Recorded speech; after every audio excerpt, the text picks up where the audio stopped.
We're just a little over a year past OG Anunoby re-upping with the Knicks, and he had a big season this past year. A huge part of them making their first Eastern Conference Finals in a quarter century.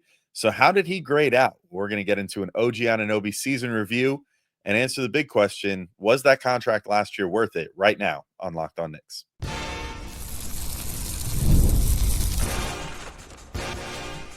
You are Locked On Knicks, your daily New York Knicks podcast, part of the Locked On Podcast Network. Your team every day.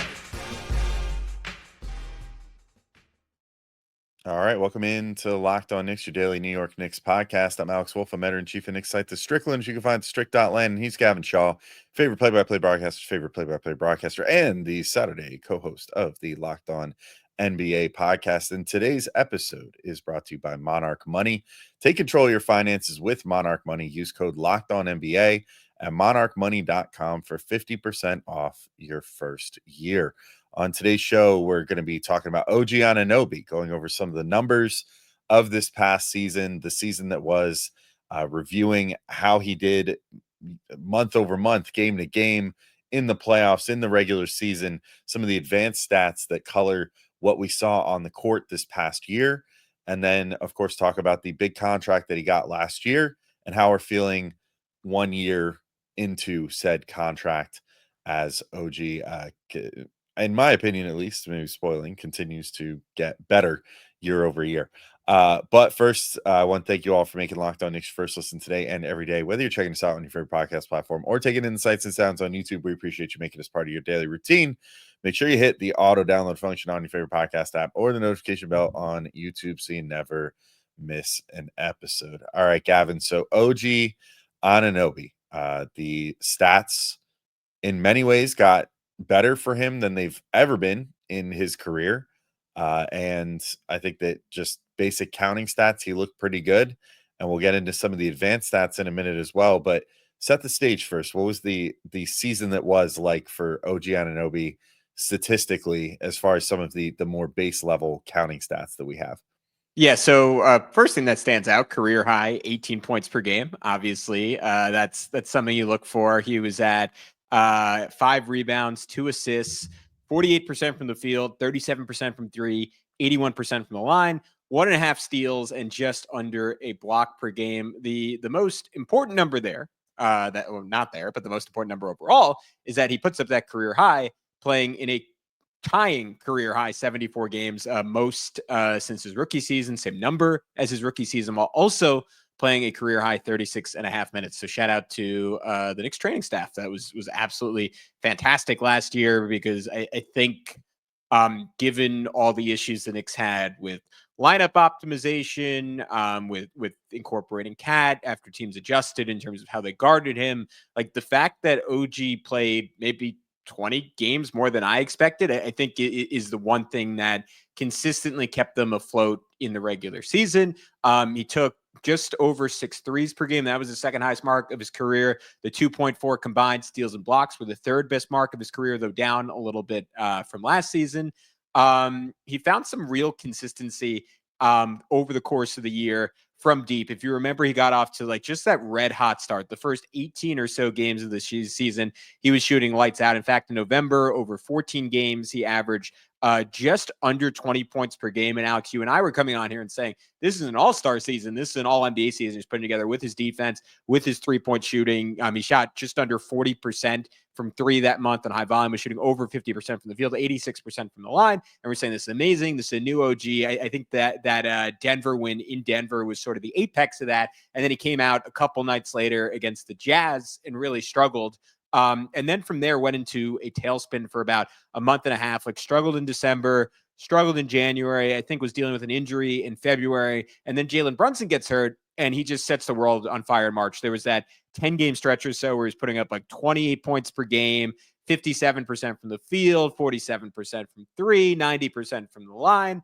And it just has you sort of questioning, all right, if this guy is utilized a little bit more optimally by Mike Brown than he was under Tom Thibodeau. And it doesn't mean that he's a focal point of the offense. Obviously, that is always going to be Jalen Brunson, is going to be Karl-Anthony Towns, but there could be a little bit more usage for him there. And I think he found his rhythm as he got more usage throughout the year.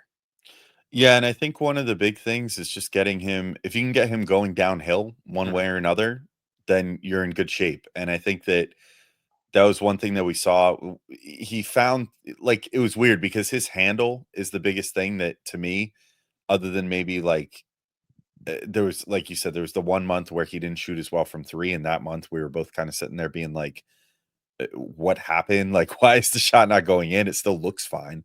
Mhm. Um, but the other thing that from game to game boggles my mind sometimes is his handle, where some games he'll cross a guy up and look like Kawhi Leonard out there, like able to get to whatever spot he wants to, taking, dribbling in a little bit, taking a two dribble step back like James Harden or something for a three. Like, he'll bust that out, and then all of a sudden, just a couple games later, be having to get poked out every time that he goes to dribble the ball, and it's just kind of fascinating to see in a weird way, like just how inconsistent it can be for him at times. But I think one of the biggest things for me was that when he did manage to get the offense going, to me at least, he was one of the biggest barometers for if the Knicks were going to win a game. Like, you pretty much knew if OG scored around 20 points or like 20 points or more, that you were probably going to win the game, because he always gives you that additive defense. And I think that, he should have, he said himself that he thought he maybe deserves some defensive player of the year looks or whatever, just for what he's able to do. And I mean, maybe that's a little bit of hyperbole, but not that far off. Like, I mean, the amount that he had to anchor the defense on a nightly basis, and play the passing lanes, kind of keep things under control, sometimes take that lead matchup depending on who it was. Like, if the opposing team's best player is a wing, you could pretty much count on OG being the guy that had to guard that person all night. But the offense, to me, it's like you look at the stats in wins, it's just so simple. He averaged 19.4 points per game. In losses, 15.9. And in wins, he shot 50.5% from the field, 39% from three, 82% from the free throw line. Losses, he shot 43% from the field. It's like 7 points worse. Shot 34.5% from three, so about 4.5 points worse there. And 78.5% from the free throw line, so about 4 points worse there. All in all, a 62% true shooting in wins, 54% true shooting in losses. For as much as he adds on defense, the offense with him is just like, that's the thing that you can point at and say, that's like kind of a magic stat for the Knicks, where if you can find a way to get OG 20 points, you know what you're going to get out of Cat for the most part. You know what you're going to get out of Brunson for the most part. If they're utilized right, getting OG going is kind of that like secret sauce of having that third offensive option that, I mean, we've already reviewed his season, but Mikal Bridges, we kind of thought would be that guy and never really was this year. What ended up happening in many ways, to me at least, was OG sort of filled that role that I thought that Mikal was going to fill many times this season. And at his best, I think that he was really additive to the offense. And all in all, just like a huge piece of Knicks wins for the most part was if OG could get cooking, you knew you were in good shape. Yeah, they were per stat muse 24-8 in games when he scored 20 or more, which is obviously pretty awesome. I think that actually that's his whole Knicks career. So that's over the last 2 years, but still a pretty telling number. Some of the advanced stats pretty interesting with him. He was at 65% at the rim, which was only 53rd percentile for a wing, which I was surprised, because to me, like 65% sounds like a pretty good number. But I guess you look at his size and you look at how, I mean, some wings are obviously like even more dunk dependent than him. But given how much he dunks, that was a little low. So I wonder if that's something that'll bounce back. Like his first 27 games in Toronto the previous year, obviously a small sample size, he was at 73%. 65% is about in line with his career averages. So just not someone who's ever had, like, beyond the fact that he's like extremely strong and powerful and athletic, like he's never really had much of a bag around the rim. And I wonder if that's something as his career goes on, if he'll add a floater, if he'll add to his layup package a little bit.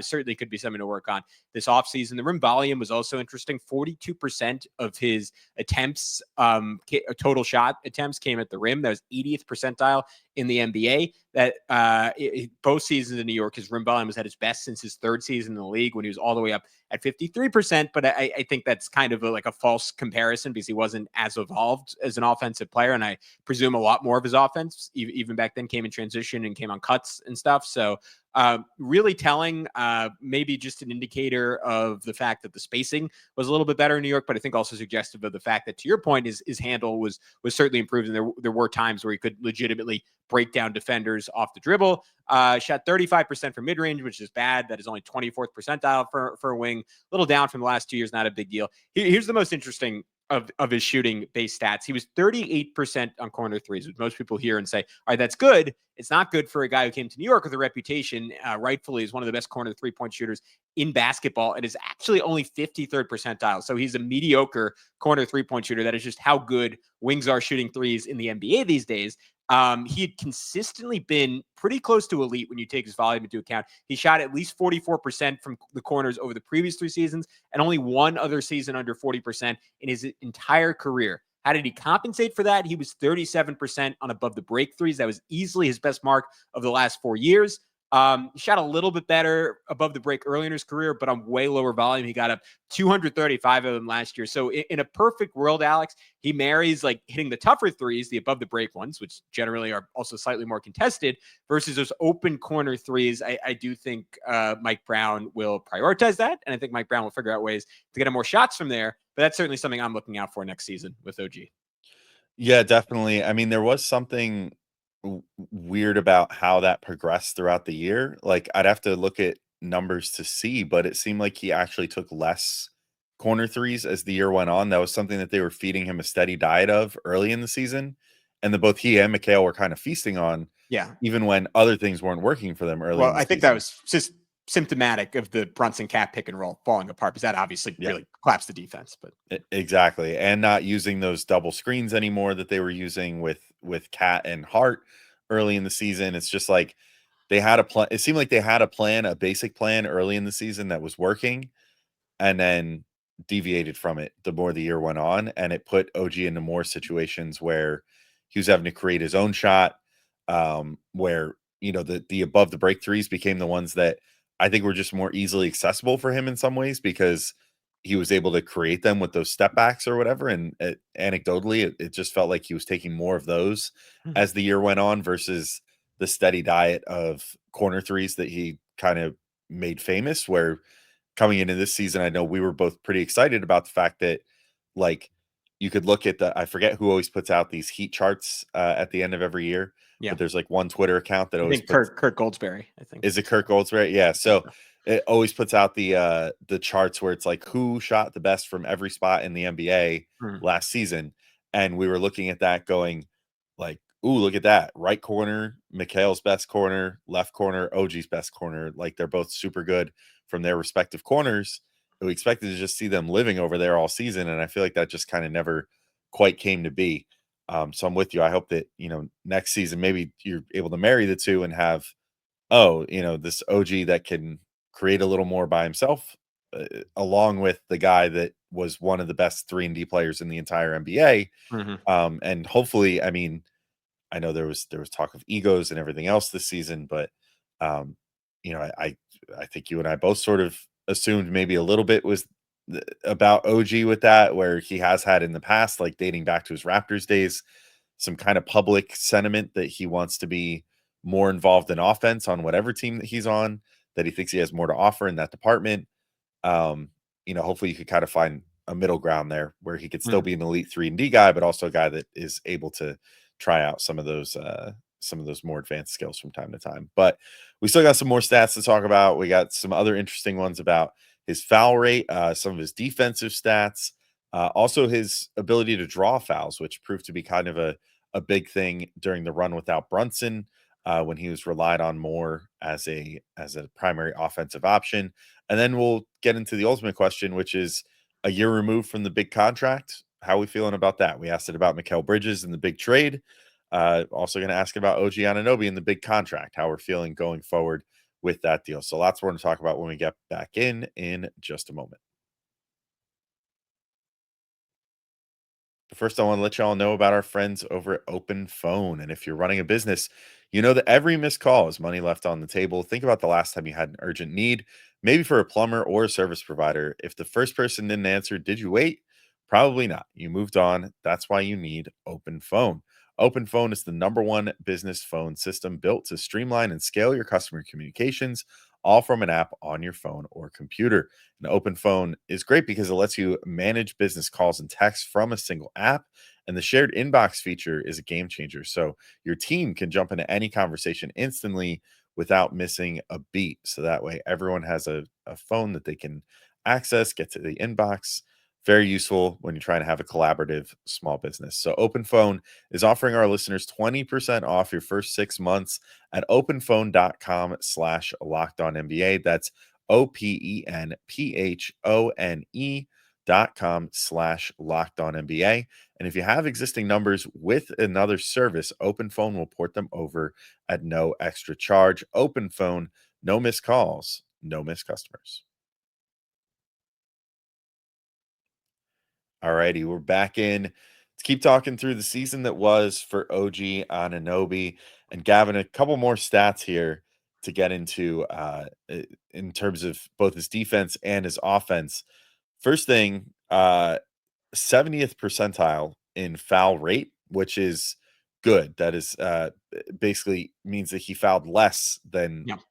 most other players in the NBA this year for wings, and had a high steal and block combination number. We talked about those stocks all the time during the season, just like how impressive it was that he was able to put together so many games where he had 5+ of them.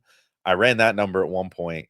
I forgot to write it down. This is like months ago. I was testing out this new AI feature on a browser, and the first thing I thought of was, oh man, can this thing add up how many games OG has had 5+ stocks? Because it's such a pain in the butt to go through the entire game log and try to find like how many games he had X number of steals and then start adding it to the box, whatever.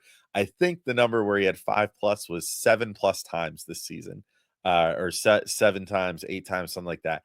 It was a fairly high number, like almost 1 in every 10 games. He would give you 5 or more steals plus blocks in a game, which is crazy stuff. If you're not named like Victor Wembanyama. So Just sorry, real quick, against the yeah, Pacers alone, just because I was just looking, he had 3 different games against Indiana with 5 stocks, which is crazy. which just goes to show how integral he was to Oh, that. sorry, I was looking at the. Oh no, he had 2, and then he had 1. Sorry, I'm doing this live. He had 3 with 4, and then 1 with 2, 1 with 3. He had just ridiculous defensive series. Sorry, go ahead. Yeah, I mean, just goes to show how much they leaned on him in that series to keep things relatively as even as they could.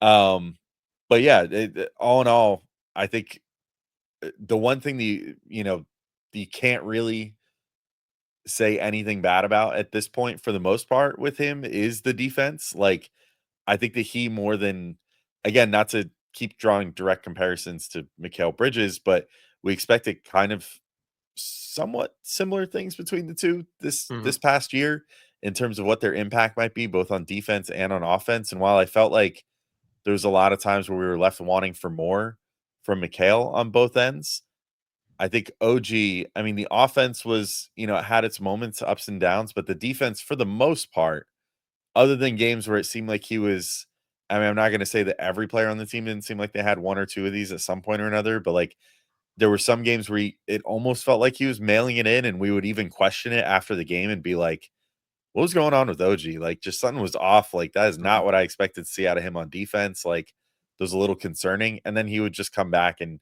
when he wanted to turn it back on, he would turn it back on.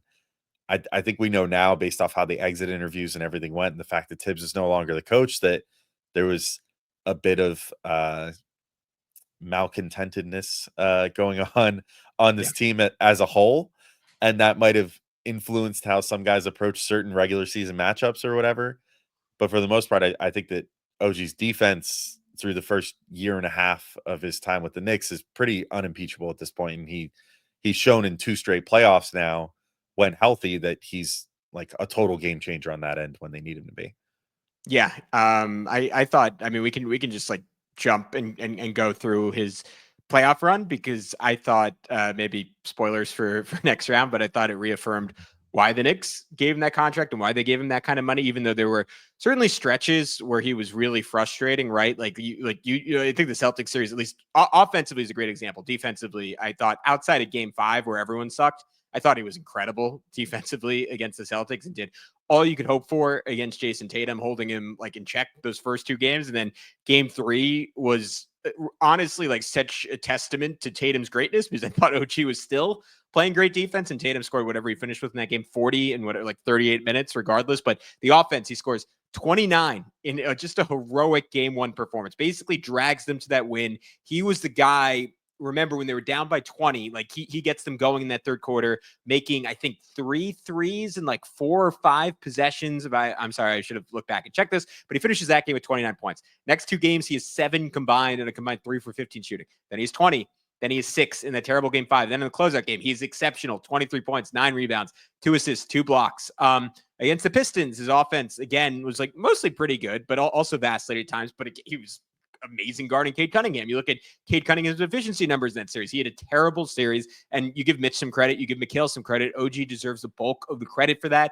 I do think Indiana neutralized him a little bit just because of their scheme, and they were able, with the way they were running and the way the Knicks had to cross match, they pretty consistently got him off of Pascal Siakam, and they allowed Pascal Siakam to get off. That being said, I mentioned the stock numbers. The offense was mostly good. He was particularly good in that game 6 where the Knicks ultimately got closed out. He was sort of the one Knick who showed up in that one. Overall, I was really, really happy with his postseason performance. And I think, as always, the defense was the defining element of that.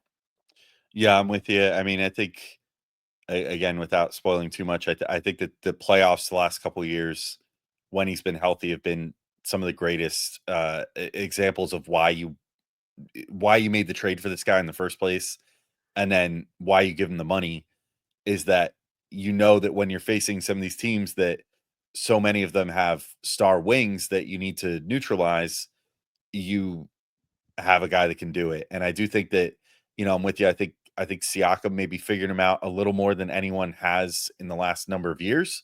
But you don't let that, like, I'm not letting that color my perception of him at all. Like what he did against like Tatum the round prior, I thought was really impressive before Tatum got hurt. What he did against Cade, I mean, Cade was, I don't want to say like fully having his way with Mikal. Like Mikal had some good possessions against him, but those games seemed to turn around when OG would get onto Cade in those games for the most part, to my recollection of them now a couple months later. But I just remember when they would make that switch, that was one of those rare players that, like Mikal and OG, at least in Tibbs's mind, could both guard him because of his style of play and his size and everything else.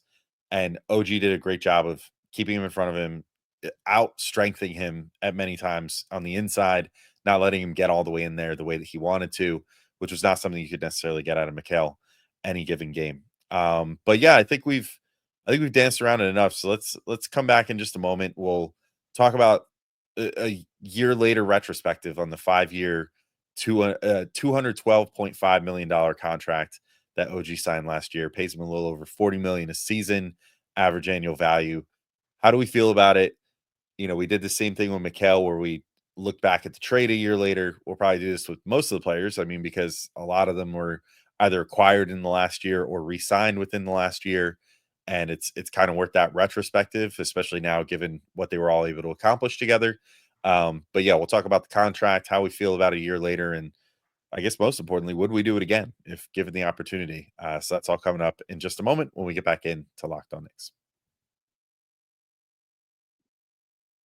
But first, we want to tell you about our good friends over at Monarch Money. You ever wish managing your money just felt a little bit easier? With Monarch Money, it can. Whether you're growing your savings or planning a big purchase, Monarch puts you in the driver's seat. It's like having your personal CFO giving you full visibility and control over your finances. Monarch Money is more than just a budgeting app. It's a complete financial command center. You can track all your accounts, investments, and spending all in one place. So in addition to managing your money, you're also building wealth.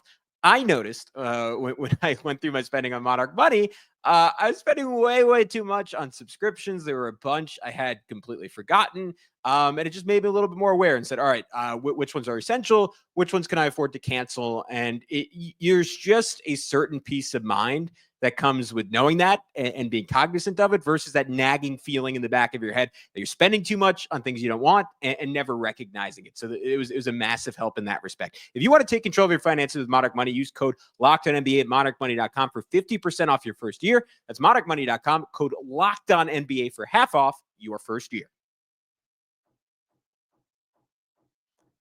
What's up, guys? We are back here on Locked On NBAs. I don't know if it's being picked up. My neighbors have just randomly decided to start construction at 9 o'clock on a Wednesday night, but we roll on, Alex. Our big question for this episode, OG Anunoby, he signed a 5-year, $212.5 million contract last season that pays him over $40 million a season.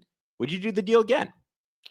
Yeah, I think it's pretty unequivocally yes. I would definitely do the deal again. If you look at what he gets paid versus others in the league, you start looking down the list of salaries, and you have, at least for this past season, number one, according to Hoops Hype, was Steph Curry at $55.76 million. Then you start going down the list of other guys, what they were getting paid. There's the $50 million guys, there's the high 40s, there's the low 40s, and then you get to number 30 or 31 rather, and then there's OG Anunoby, who the first year of his deal paid him 36.7-ish million dollars this past year. Is he the 31st best player in the NBA? You could probably make a case for it. But I mean, if people wanted to hate on the deal, they could look and be like, well, but look, he got paid more than like SGA did last year. He got paid more than Donovan Mitchell did last year. He got paid more than Tyrese Maxey did last year. Even got paid more apparently than I actually, yeah, because the first or the last year before his big new extension kicks in, got paid more than Jason Tatum last year, for example. But that leaves out valuable context, which is that the cap is going up exponentially every year. He's now locked into a deal that is going to pay like roughly 25% of the cap this year. And then going forward, that will just become a lesser percentage. Probably by the time it's done, even though his salary scales up with how the salary cap is scaling up, he'll probably still hold it around 25% or maybe even a little less of the cap. Now, I don't know if that's necessarily like perfect. Like in an ideal world, would you prefer if you could have him signed for like less than like 30 million or something like that? Sure. I think you would love that. I mean, but the Knicks have plenty of other value contracts on their team, like Josh Hart at, under 20 million is a pretty huge steal in today's NBA. Deuce McBride, obviously, I think we've talked about plenty of times, making what he makes, which is like sub 5 million. That's like an enormous steal. Jalen Brunson even signed, later on last summer to a deal that pays him actually, I think, on an average annual value scale, like the same or less than OG over the course of his deal. So you can kind of just live with it. I think if you just essentially look at it as OG is basically the highest paid role player in the NBA, I think it's kind of fine. To me, I just look at it and I go, I would do that deal again because I think that his impact is so huge that he's in that stratosphere of where you start looking at him almost like a Draymond Green or something, where it's like, yeah, you're paying them like enough money where if you just look at the counting stats and whatever, you might go, why is that guy getting paid that much? But then you see what they do on the court and you just see how transformative having that player on the court is, that you realize, hey, they're worth every penny. And in the case of OG, it seems like his scoring chops are getting better. He might be having sort of, I mean, this would not be the first time that we saw a player that's like 27, 28 on the Knicks, turn into a different player offensively later in his career. We had Julius Randle do the same thing on this team at around the same point in his career when he signed with the Knicks, and then had that 20 to 21 season. we did just, we noted it earlier in the episode. He had his highest scoring season of all time. There definitely was no like apathy to his game in terms of getting that money and then letting off the gas. It seemed like he, in all facets, tried to better himself in his game, whether that was getting better on offense, working on his handle, which looked way better at its best. Still needs some work, but looked better. Or even like you said earlier, like the games played stat is huge for him. And I think that it was pretty obvious, like from looking at him, from his conditioning, from how many minutes he played, from the fact that, like, relative to the rest of his career, he missed very few games. I think you can tip your cap to him with that too. And also the Knicks training staff, who I think do a fantastic job and have stolen some really great doctors from around the league and great trainers from different staffs and put together like a really all-star training staff at this point. But some of the credit has to go to OG too, in my opinion. So I think that's the main thing, is that this is a guy that like didn't take his money and run, or rather take his money and sit. Mm. Um, he did take the money and ran on, I guess, a treadmill and a basketball court and everything else, and got himself in phenomenal shape and stayed in it the entire season, and was able to stay on the court for the entire playoff run. It pretty much killed any doubts that I had about the contract when they handed it out, because so much of it had to do with health. And I think that he finally kind of checked those boxes this year and showed, like, yes, at this stage in his career, he can be healthy for a whole season. He can play most of the games of the regular season and then stay healthy for a whole playoff run and do it at a high level. And so for that reason, I'm all on board. I absolutely do the deal again.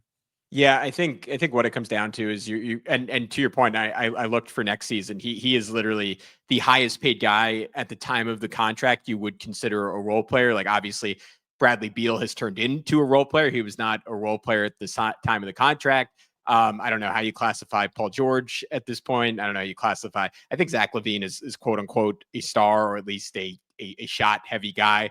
Pascal Siakam, who's 2 spots ahead of him, is probably the closest comp. Though what's interesting is after OG, there's a big jump. Like he's 29th next year. Domantas Sabonis is $4 million ahead of that. And Siakam's $6 million ahead of that. So it's definitely a different salary tier. But I think you look at his age. I mean, 26 at the time he signed the contract, 27 years old. Now I think turns 28 tomorrow. So this was interesting timing on doing this. That's the last time we can say he's 27. So that's fun. Happy birthday, OG, when everyone's hearing this. But I think the portability is the biggest thing, and it's why he's deserving of that number. And essentially how I would define that term is that, like, the reason every team in the league wanted him is he can fit into every context, every system. He can play with everyone and be totally additive, because he's the ultimate Swiss Army knife defensively. Like, the rare player who like, it's him and LeBron basically the last decade. Maybe there's someone in recent memory I'm forgetting, but Draymond to some extent, but extraordinarily rare player that can genuinely guard 1 to 5 with some degree of success,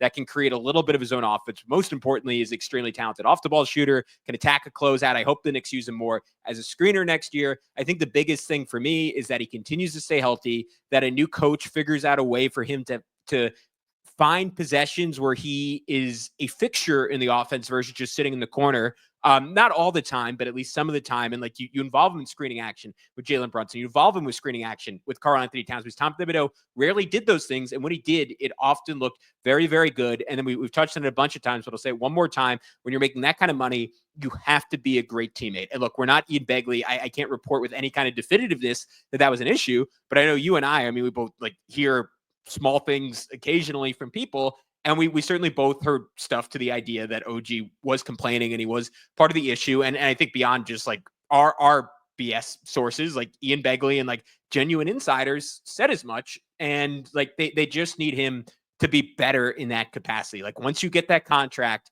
like, you can't complain about your touches anymore. I'm on his side. I think at times he should get more, but you have to bring it defensively, like, every single time you're out there. And there were stretches this season where, by his talent level, he took time off. And obviously we don't know if he was dealing with a nagging injury or something. So you have to bake in some level of forgiveness there, but that is just what I saw. at times this year, and that effort, no matter what the offensive involvement with, has to be there night to night. To his credit, in the playoffs, I think there were no questions. It always was. But I think if he continues to get better in that area, it'll help the entire team. He's a fantastic player. I am very, very happy he is a New York Knick.